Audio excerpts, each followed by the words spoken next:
This story is titled, My Sister Made Me and My Husband Sit in a Secluded Arrangement at Her Wedding because we aren't as rich as her fiancé. But her face turns pale when her fiancé comes to meet my husband and tells her this is my boss. Hi everyone! Before we dive in, a quick favor. If you enjoy content like this, please hit the subscribe button. It's free, supports the channel, and makes sure you never miss out on amazing videos. Alright, let's get started. Hi Reddit! If you think sibling rivalry ends in childhood, let me tell you about my sister Kayla and me. It only gets worse when one of you grows up and the other doesn't. Kayla and I grew up in a small, struggling town in Pennsylvania, the kind of place where everyone knows each other's business, and kids dream of leaving, but rarely do. Our family wasn't well off. Dad worked long shifts at the steel mill, and Mom took in mending jobs when she wasn't taking care of us. We didn't have much, but we had each other. Or so I thought. Even as kids, Kayla and I couldn't have been more different. While I, Natalie, stayed up late reading library books about far-off cities and big dreams, Kayla was already figuring out how to charm her way through life. She had this way of getting people to do what she wanted. Teachers gave her extensions, boys carried her books, and neighbors gave her treats just for flashing her dimples. Meanwhile, I was the responsible one, the one who made sure homework got done and groceries got put away. By high school, the gap between us felt like a chasm. I was busy saving for college by tutoring and working part-time at a diner, while Kayla seemed to glide through life on compliments and free rides. She dated the star quarterback and had him buying her clothes and taking her out while she barely lifted a finger. Once, I overheard her bragging to her friends that she'd gotten him to pay for her prom dress by saying she forgot her wallet and making it sound cute. I cringed, but it wasn't my battle to fight. When I got a full-ride scholarship to a state university, it felt like my ticket out of our tiny world. I thought Kayla might be happy for me, but all she said was, "Must be nice to be the smart one." It stung, but I let it slide. What was the point? At the time, I thought her digs came from jealousy. Now, I'm not so sure. Maybe she just didn't know how to cope with someone taking a path so different from her. College was everything I'd hoped for. I worked hard, made good friends, and eventually got a degree in accounting. My first job wasn't glamorous, but it was stable, and for the first time, I felt like I was building something solid. During that time, Kayla stayed back in town, bouncing between boyfriends and short-lived jobs. She dated a car salesman who's married for a while, and when they broke up, she conveniently forgot to return the car he'd let her use. She wrecked it 2 months later, and somehow she managed to get away without paying a dime. She always had a way of landing on her feet, no matter how messy things got. Then came Ethan. We met at a workshop I attended for work. Ethan was the one arranging it. He was giving a talk on small business success, and while most of the audience was nodding off, I was captivated, not just by his ideas, but by how down-to-earth he was. It wasn't until our third date that I found out Ethan was not only successful, but very successful. Like, runs his own multi-million-dollar company, successful. But we're low-key about it. He'd started his own business at 25, and by the time we met, he was well on his way to building a solid empire. What I loved most, though, was that Ethan never flaunted his success. He drove a simple car, wore jeans to meetings, and had this quiet confidence that didn't need validation. When Ethan and I got married, Kayla was unimpressed, to say the least. She made snide comments about how boring he seemed, and rolled her eyes every time I mentioned something kind he'd done. Once, when Ethan and I were planning a trip to Italy, she sarcastically said, "Must be nice to play house with someone who can afford it." Again, I bit my tongue. I had learned that standing up to Kayla only made things worse. By this time, Kayla's life was like a constant episode of drama. She'd been through at least 5 serious boyfriends, each more chaotic than the last. One was a local DJ who cheated on her. Another was a guy who owned a few gyms but ghosted her after finding out she'd been snooping through his phone. Her most notable relationship was with a social media influencer, a guy whose lifestyle revolved around showing off cars he couldn't afford and pretending his rented mansion was his own. That ended when she was caught flirting with his assistant at one of his parties. She always had a way of burning bridges. Despite everything, I kept helping her. When she got evicted from her apartment after forgetting to pay rent twice, she moved in with Ethan and me for a month. That month turned into 3 because, as Kayla put it, the job market's impossible right now. She spent most of her time scrolling Instagram and posting selfies with captions like, "Independent women don't need anyone." Ethan tolerated her with quiet disdain, but I could tell he was counting down the days until she left. If there's one thing Kayla knows how to do, it's spotting an opportunity. And when she met Marcus, she must have thought she won the prize. I'll give her credit. She has a knack for zeroing in on men who can elevate her lifestyle. And Marcus was no exception. I first heard about Marcus during one of Kayla's rare calls. She was giddy, talking a mile a minute about this guy she met on a dating app. From what she told me, he was totally her type. Translation: successful, generous, and most importantly, oblivious to her ways. Marcus worked as a project manager for some big firm, had a decent salary, and as she put it, family money in the background. That last part seemed to seal the deal for her. She went on and on about his apartment in the city, his tailored suits, and how he didn't flinch at dropping hundreds of dollars on a single dinner. What Marcus saw in Kayla, I can only speculate. She's undeniably gorgeous, and when she turns on the charm, it's easy to get swept up. Kayla has this way of making people feel like they're the center of her universe, at least until she gets what she wants. From the way she described their first few dates, it sounded like Marcus was completely smitten. She told me about the expensive restaurants he took her to and the flowers he sent just because. Meanwhile, Kayla was already talking about long-term potential, which I knew was code for locking him down. The funny thing is, Kayla's definition of long-term is very different from most people. It's not about building a life with someone, it's about ensuring her comfort, and she was already plotting. One day, she called me to gush about how Marcus said he wanted to spoil her. I could practically hear her calculating in the silence after she told me that. Natalie, he's so different from the others, she said, trying to sound sincere. He actually wants to take care of me. I wasn't sure how to respond. Sure, it sounded great on paper, but knowing Kayla, I couldn't shake the feeling that this wasn't about love. It was about what Marcus could provide. When I hesitated, she immediately got defensive. Not everyone wants to grind their life away like you and Ethan, she snapped. Some of us want to enjoy life. I let it go because, honestly, what could I say? If she was happy, fine. But deep down, I knew this wasn't going to end the way she thought. After just a few months of dating, Kayla started dropping hints about engagement. She'd post Instagram stories of her and Marcus at fancy restaurants, captioning them with things like, building a future together. Meanwhile, she started spending weekends at his place, subtly integrating herself into his life. She'd talk about how his kitchen needed a woman's touch, or how his wardrobe could use a little upgrade. And of course, Marcus ate it all up. He seemed completely oblivious to how calculated Kayla was. Then came the shopping spree. Marcus wasn't just generous, he was downright eager to make her happy. Kayla told me he'd taken her to a luxury mall and told her to pick whatever she wanted. She walked away with a designer handbag, new shoes, and a diamond necklace, all while acting like it was no big deal. He just gets it, she said, almost smug. It's nice to finally be with someone who knows how to treat a woman. At this point, I had to bite my tongue. I wanted to remind her that Marcus wasn't her personal ATM, but what good would that do? Kayla was in full catch mode, and nothing I said was going to stop her. It wasn't just about the gifts, though. Kayla had a way of making herself indispensable. She'd cook elaborate meals at his apartment, throw little parties for his coworkers, and even start giving him advice about his career. She played the part of the supportive girlfriend so well that Marcus didn't even realize she was subtly taking over his life. By the time they hit the 6-month mark, he was introducing her to his family and talking about their future together. That's when the real show began. Meeting Marcus's family was a big deal, and Kayla went all out to impress them. She spent hours researching what to wear, how to act, and even what gift to bring. She called me the night before, practically buzzing with excitement. "This is it, Natalie," she said. "They're going to love me." From what I heard, the meeting went off without a hitch.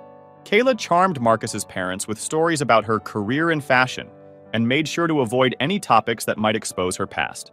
She even made Marcus's mom laugh by joking about how Marcus needed a woman to organize his life. I could almost picture her, sitting there with that perfect smile, weaving her web. After that, things moved fast. Marcus proposed a month later during a weekend trip to Napa, and Kayla said yes, of course. She called me right after, gushing about the ring, a massive solitaire diamond that Marcus had apparently picked out with the help of his sister. "It's perfect," she said, practically squealing. "I mean, it's not as big as I imagined, but it'll do." I tried to sound happy for her, but something about the whole thing didn't sit right. It wasn't just that she'd snagged another guy with her usual tactics. It was the way she talked about Marcus.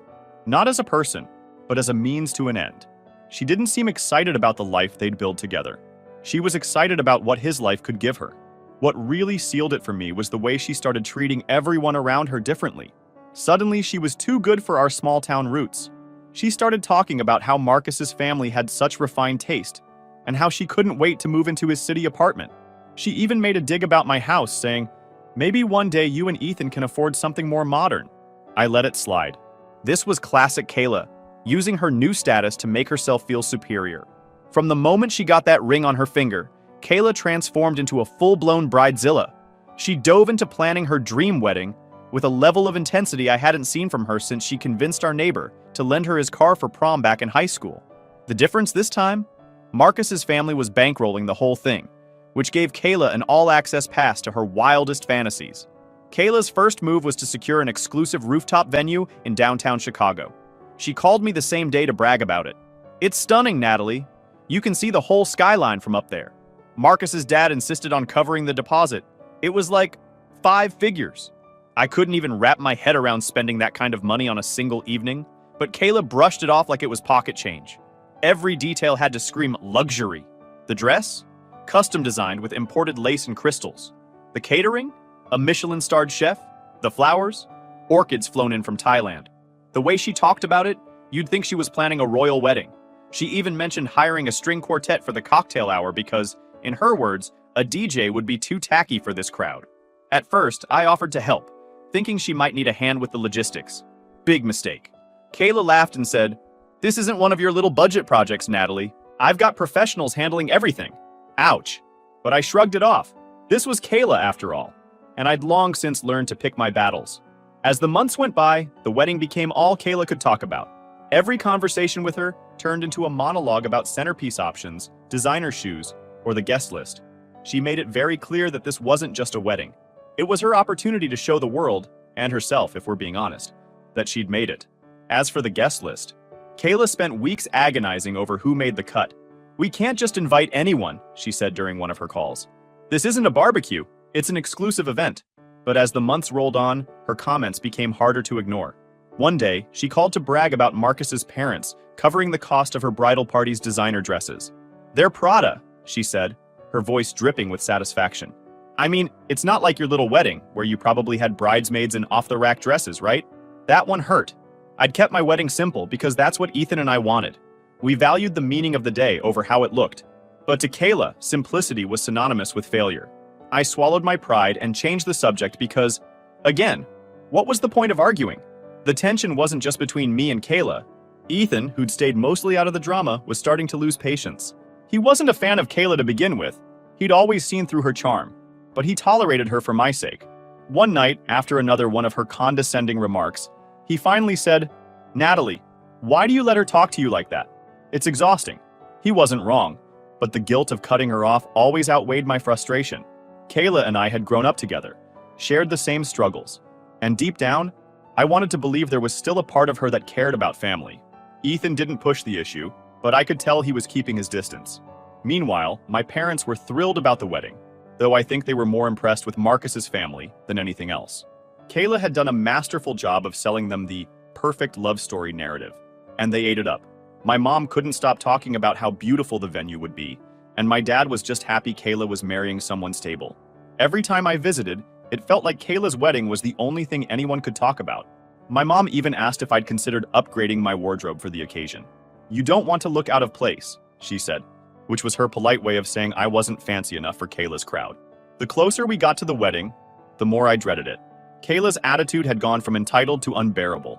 She was constantly posting on social media about her fairy tale and how hard work pays off, as if marrying Marcus was some kind of achievement. Every post had the same undertone. "Look at me, I'm better than you." Then came the bridal shower. It was held at a luxury spa, complete with catered hors d'oeuvres and personalized gift bags for each guest. Kayla made a point of mentioning how much Marcus's family had spent on it. "They spared no expense," she said, shooting me a smug look. At one point during the event, one of Kayla's friends asked how Ethan and I were doing. Before I could answer, Kayla jumped in. "Oh, Natalie and Ethan are doing fine. You know, they're more low-key." The way she said it made it sound like low-key was a synonym for unsuccessful. By the time the shower ended, I was exhausted. Not from the event itself, but from the constant jabs. It was like Kayla couldn't help herself. She needed to remind me in every way possible that her life was bigger, better, and more glamorous than mine. But the thing is, I didn't envy her. Sure, her wedding was shaping up to be a spectacle, but at what cost? Marcus's family was footing the bill, and Kayla was doing everything in her power to keep up the charade that she belonged in their world. From where I stood, it seemed exhausting. What Kayla didn't know, and I had no plans to share, was that Ethan and I were actually doing quite well financially. Ethan's business had grown significantly over the years, and our investments were thriving. We lived in a beautiful home and could afford luxuries if we wanted. But that just wasn't our style. Flashing wealth didn't appeal to us. And I knew making it obvious to Kayla would only add fuel to her entitlement. If she ever realized the full extent of our financial situation, she'd probably see us as her personal bank. It was easier and far less stressful to let her believe we were just comfortable. As the big day approached, the tension between us was at an all-time high. Kayla barely spoke to me except to remind me to RSVP, as if I wasn't already going. And I could feel Ethan pulling back more and more. He hadn't even met Marcus yet, thanks to his work travel, but he wasn't exactly eager to change that. "I'll meet him at the wedding," he said, which I could tell was his polite way of saying he didn't want to get involved. If I thought the lead up to the wedding was bad, nothing could have prepared me for the actual day. It wasn't just a disaster. It was a masterclass in Kayla's pettiness. Ethan and I arrived at the rooftop venue, and I'll admit, it was every bit as extravagant as Kayla had promised. The decorations were straight out of a Pinterest board. Kayla had clearly gone all out, and if the goal was to impress people, she'd nailed it. We made our way through the bustling crowd to check in with the hostess. She flashed us a polite smile and directed us to our seats. The venue was laid out like a tiered stage, with the best seats closest to the dance floor and ceremony space. As we followed her, I started to notice a pattern. The tables got less elaborate the farther back we went. By the time we reached our designated spot, we were practically in another zip code. Our table was tucked near the service area, so close to the staff's staging zone that I could hear them clattering dishes and calling out orders. The table itself was bare bones. No centerpiece, no fancy name cards, just basic white plates and a couple of plain water glasses. It was clear that this wasn't a mistake. Kayla had put us here deliberately, and she wanted us to know it. Ethan didn't say much as he pulled out a chair and sat down, but I could see the tension in his jaw. "Looks like we're in the VIP section," he said dryly. I tried to laugh it off, but my stomach was churning. The insult wasn't even subtle. It was a slap in the face. I glanced toward the main seating area, where my parents were laughing and chatting with Marcus's family at one of the prime tables. They were surrounded by massive floral arrangements. Kayla was making her rounds, basking in the compliments, the center of attention in her glittering gown. It was like she was in her element, soaking up the validation she craved. When she finally came over to check on us, her tone was light, almost dismissive. "Oh, you found your table," she said, flashing a smile that didn't reach her eyes. "I thought this spot would be perfect for you two. Nice and quiet." She didn't even wait for a response before flouncing off to greet someone else. Ethan leaned back in his chair, arms crossed, his face unreadable. I could tell he was holding back a lot. He doesn't get angry easily, but when he does, it's not something you want to be on the receiving end of. "Well," he said finally, "at least we're out of the spotlight." The ceremony itself was as grand as you'd expect. Kayla floated down the aisle like she was walking a runway, her custom gown sparkling under the lights. Marcus looked thrilled, which only made the whole thing more surreal. How could he not see the real Kayla? I tried to focus on the vows, but my mind kept drifting back to the seating arrangement and the way Kayla had dismissed us so easily. When the reception started, things only got worse. The main tables were served first. Perfectly plated steaks, lobster tails, and sides that looked straight out of a Michelin-starred menu. Our table, on the other hand, got a few sad plates of vegetarian pasta that had clearly been sitting out too long. No one even asked if we had dietary preferences. I tried to make small talk with the distant cousins seated with us, but it was obvious none of us were in the mood. One of them whispered, "Did we do something to upset Kayla? This feels personal." I just shrugged, not wanting to explain that this was Kayla's way of flexing her perceived superiority. The speeches were the real highlight, or lowlight, depending on how you look at it. The maid of honor gave a sweet, heartfelt toast, and Marcus's brother cracked a few light-hearted jokes about married life. Then it was Kayla's turn. Her speech started off okay. She thanked everyone for coming and praised Marcus for being an amazing partner. But then it took a turn. She started talking about how hard she'd worked to get to this point in her life, how she'd pushed through challenges and refused to settle. It was like she was giving an acceptance speech for an award she hadn't earned. She didn't even mention love, just how this wedding was a testament to her perseverance. Ethan shot me a look that said, "Are you hearing this?" I nodded subtly, feeling secondhand embarrassment for Marcus, who stood there smiling awkwardly as Kayla basked in her self-congratulatory moment. If there's one thing Kayla didn't see coming, it was karma, served on a silver platter at her own wedding reception. And honestly, I wasn't even mad about it. Ethan and I were still at our table in the forgotten corner, sipping water from plain glasses and trying to ignore the sound of staff clattering dishes just a few feet away. I was scrolling through my phone to distract myself when Marcus, the groom, suddenly spotted us. His face lit up as if he'd just discovered a hidden treasure. "Ethan!" he exclaimed, striding over with a huge grin.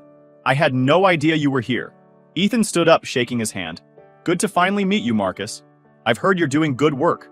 Marcus was practically bouncing on his heels. You're my boss. I can't believe this. I've been working under your company for years. Your leadership has been a huge inspiration to me. It's honestly a privilege to be part of your team. I nearly choked on my water. Ethan had always been quiet about his work, but hearing Marcus gush about how much he admired him made me realize just how deeply Kayla had miscalculated this whole evening. Kayla, who had been laughing with a group of friends nearby, suddenly froze when she heard Marcus's enthusiastic tone. She turned toward us, her expression shifting from confusion to full-blown panic. In her mind, this was not how the night was supposed to go. She approached quickly, her gown swishing dramatically as she plastered on a forced smile. "Oh, Marcus, I see you've met Ethan," she said, her voice overly cheery. "Yeah, I didn't know Natalie was married to Ethan," Marcus replied, still grinning. "What a small world." Kayla's smile wavered for just a second before she regained control. "Small world," she echoed weakly, avoiding eye contact with me. It was clear she was scrambling to figure out how to spin this in her favor. Her smile froze, eyes darting around like she wanted to escape. Meanwhile, Marcus was still gushing about Ethan's mentorship. "Your husband's a legend," he said, oblivious to Kayla's paling face. I almost felt bad. Almost. Ethan, as always, stayed composed. He nodded politely, offered a few kind words about Marcus's work, and kept the conversation professional. But I could tell he was amused by the whole situation. He didn't have to say anything. Kayla's reaction said it all. Then Marcus looked around and frowned. "Wait, why are you two sitting all the way back here? You should be up front with the family." Before I could answer, Kayla jumped in, her voice a little too high-pitched.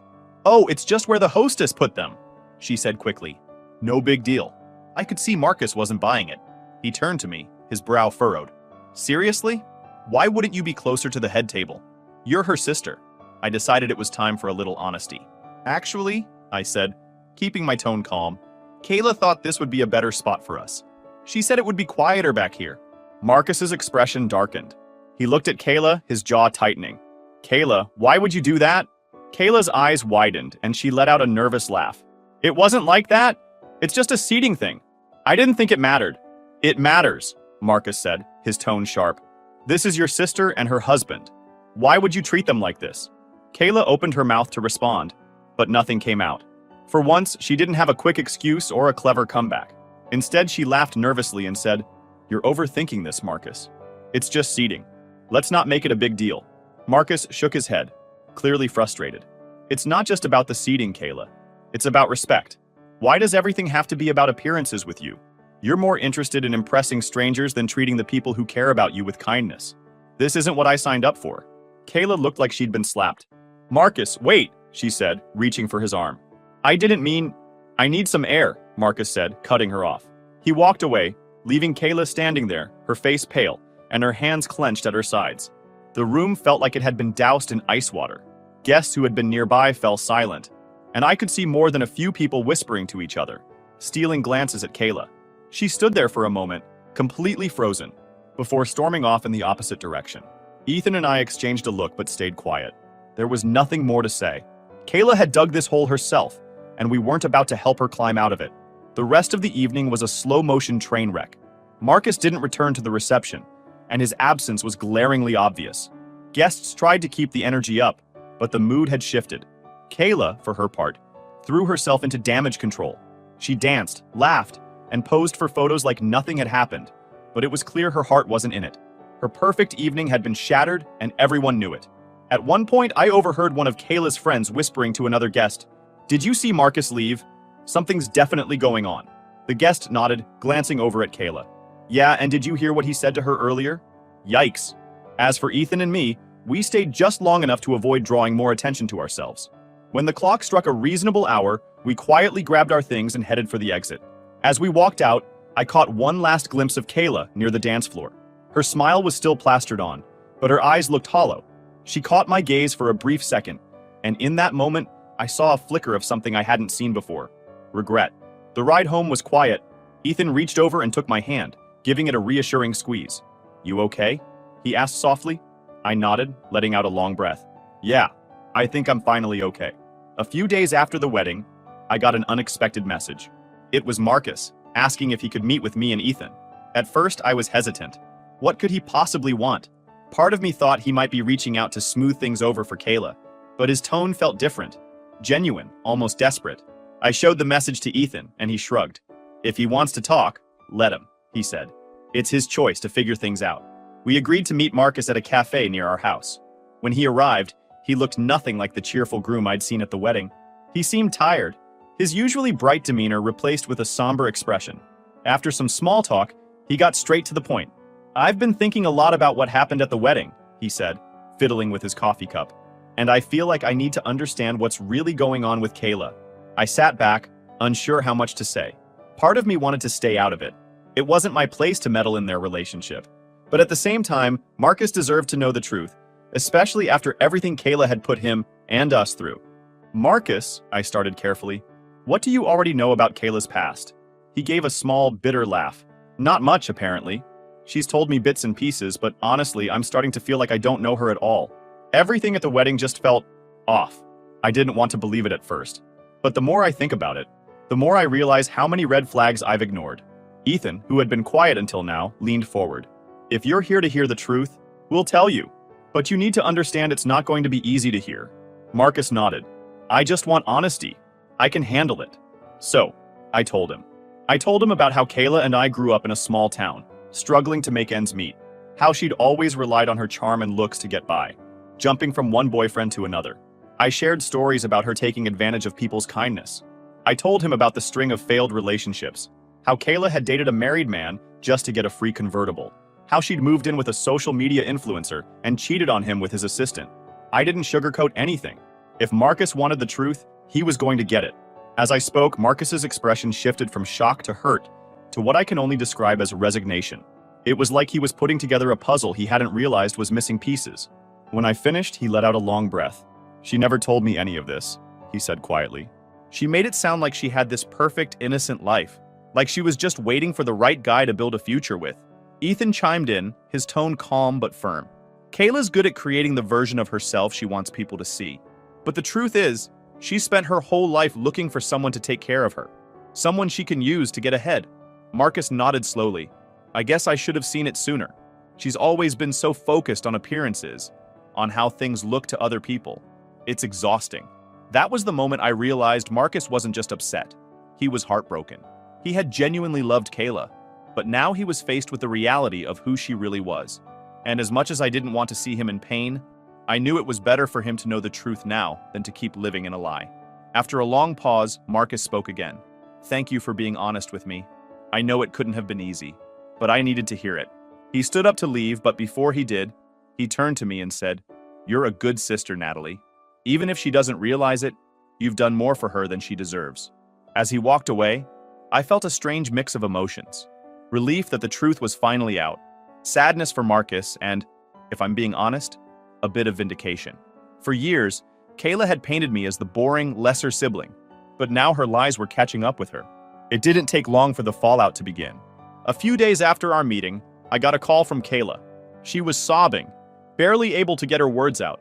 Marcus is leaving me, she cried. What did you say to him? I stayed calm, letting her rant. She accused me of ruining her marriage, of being jealous, of wanting to see her fail. But when she finally stopped to take a breath, I spoke. Kayla, this isn't about me. This is about the choices you've made. Marcus deserves someone who's honest with him, and you haven't been. That's not my fault. She started to argue, but I cut her off. I've spent my whole life covering for you, Kayla. Making excuses for your behavior, cleaning up your messes. I'm done. You need to take responsibility for your own actions. The line went silent for a moment before she let out a shaky sigh. I don't know what to do, she said, her voice small and defeated. And for the first time, I didn't have an answer for her.